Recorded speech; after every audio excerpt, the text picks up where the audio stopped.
This is Blue Book Citation Module 2.4, which covers secondary sources. We already know from the earlier modules how to cite to legal materials. But what about materials that are not laws or cases themselves, but talk about legal materials or are at least relevant to your discussion? Those are secondary sources, and they are cited differently from cases and legislative materials. First, the citation form for books appears in Rule 15, which is on page 138 of the Blue Book. You should also consult B1 on page 3, which provides a citation style for legal memoranda and court documents. This will be the style that we follow in this class. The citation form states, first, the author's full name, followed by a comma and the title of the book in italics, and the page of the book that you wish to cite. Finally, in parentheses, you state the editor or translator's name, the edition number, and the year of publication. This example is from the Blue Book. Francis A. Carey is the author's full name. Organic Chemistry is the title, and 310 is the page that you wish to cite to.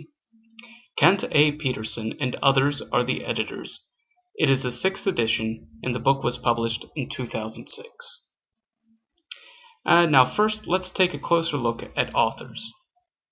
Let's use an example. How I Got This Way by Regis Philbin. Note that the last name isn't put first.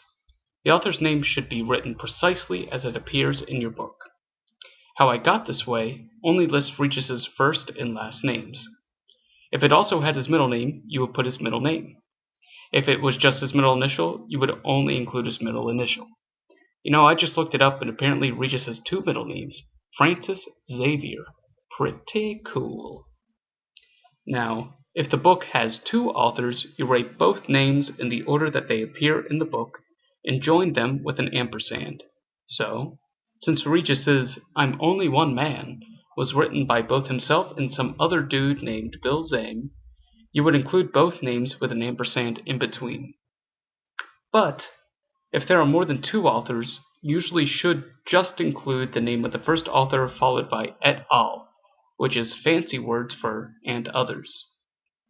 We can just put Regis Philbin et al. For cooking with Regis and Kathy Lee, even though Kathy Lee and Barbara Albright also had a hand in the writing of the book.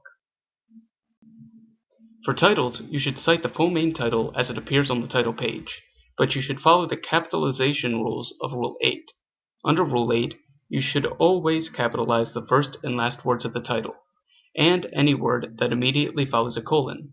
You should not capitalize articles, conjunctions, or prepositions that are 4 letters or shorter unless those words begin or end the title or immediately follow a colon. Take, for example, Peter Falk's memoir, Just One More Thing, Stories from My Life. From should not be capitalized because it's a preposition of 4 letters, and yes, I do own this book. Let's move on to editors. If a book has many editions or translations, you will need to include the editor or translator.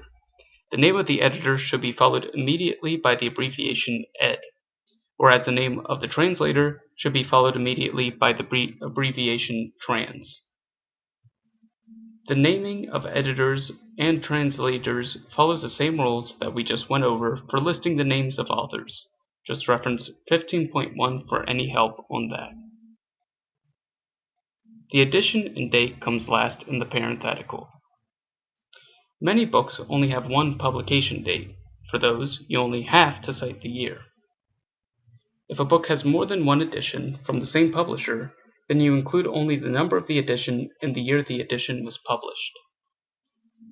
However, if a book has more than one publisher, then you must indicate the name of the editor if there is one, the name of the publisher in accordance with T6 and T10, and the date of publication of the edition you're citing. If the publisher has published several editions of the work, you must also include the edition number. Also, unless the work is regularly updated or revised, you should include the original date of publication in a separate parenthetical. Many books that you will cite will be collections of articles or essays. These sources follow Rule 15.4 on page 142, which covers rules for shorter works in collections. Also see B8 on page 23, which covers citation style for legal memoranda and court documents. Proper citation has, in this order, the full name of the author of the specified work that you are citing, the title of the specified work, the title of the collection, the page number on which the specific work appears, the editor or translator, if there is one, the edition number, if applicable, and the date of publication. Here's an example of a collection that I just made up.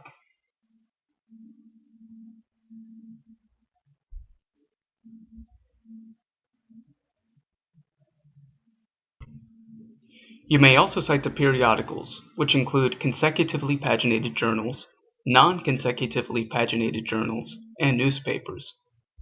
The rules for citation generally can be found in Rule 16, with the more relevant formatting requirements in B9. Generally, for all types of periodicals, you should include the full name of the author of the article that you are citing, the title of the article in italics, the title of the periodical and any other pertinent volume or series information, the page number on which the specific work appears, and the date of publication. The first type of periodical we'll discuss is consecutively paginated journals. The rules for citing to consecutively paginated journals can be found on page 60 under Rule 16.4. The most common kind of consecutively paginated journal that you'll cite to is law reviews.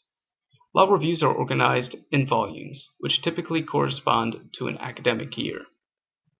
The format for citing is the full name of the author, a comma, the article's title in italics, then another comma, the volume of the periodical that it comes from, the name of the periodical that it comes from, and the specific page on which the information you wish to cite to can be found. Finally, in parentheses at the end, you put the year of publication.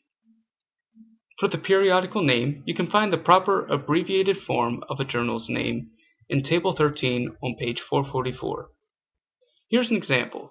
If the author of an article was Fonzie, the title was A, and it was published in the 73rd volume of the Yale Law Journal in 1957, with the relevant information you wish to cite to on page 58, the citation would look like this.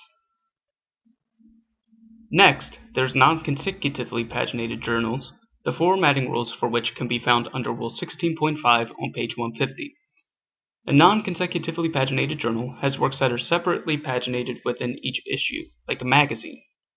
In contrast, consecutively paginated journals, like a law review journal, has cumulative pagination across all of the separately bound publications that may make up a single volume of the journal.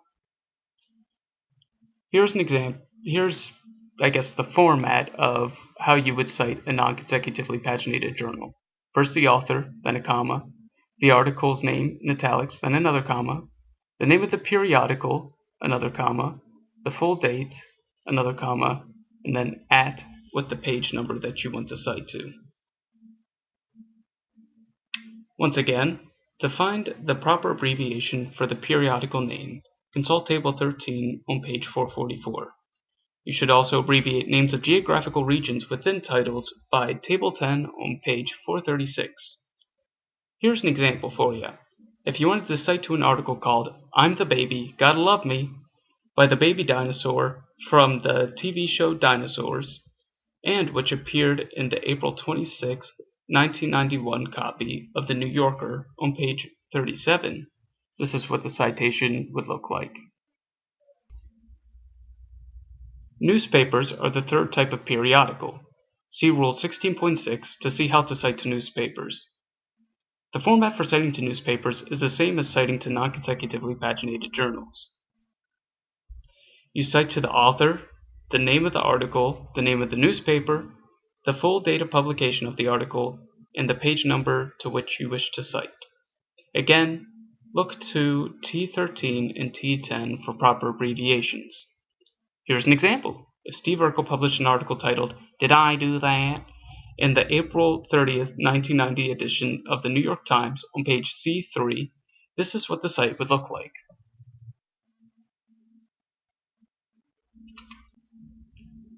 Finally, if you need to cite to a source that is unpublished in a written medium, consult Rule 17 on page 159.